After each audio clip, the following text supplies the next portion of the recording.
heart of town, we find a celebration on the very site of one of the biggest casualties of the downturn. This is the first of 22 Allworth stores that will be opening around the country, rising out of the ashes of the late lamented Woolworths. They're led by former executives, and once the dust had settled on Woolies' collapse, they saw a gap in the high street. The directors say it wasn't the banks or even the poor economy that did for their former company.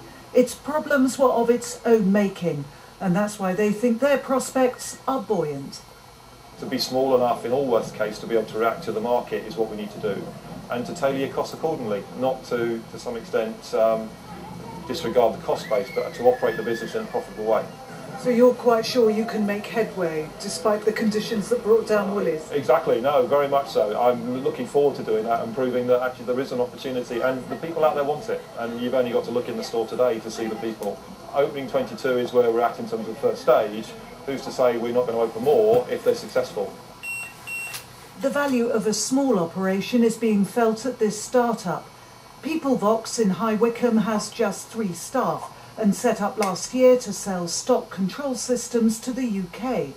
But when the pound buckled, they changed direction and started exporting. They were given a bank loan and now 50% of their sales are overseas. We're capitalising on the low exchange rates, or the weak pound, let's say, against the Eurozone and dollar zone. If we didn't have this quantitative easing and the money coming via our bank, thanks to the government, we'd probably be 6 to 9 months delayed in getting products to market. That's a massive difference when you're a young, growing company.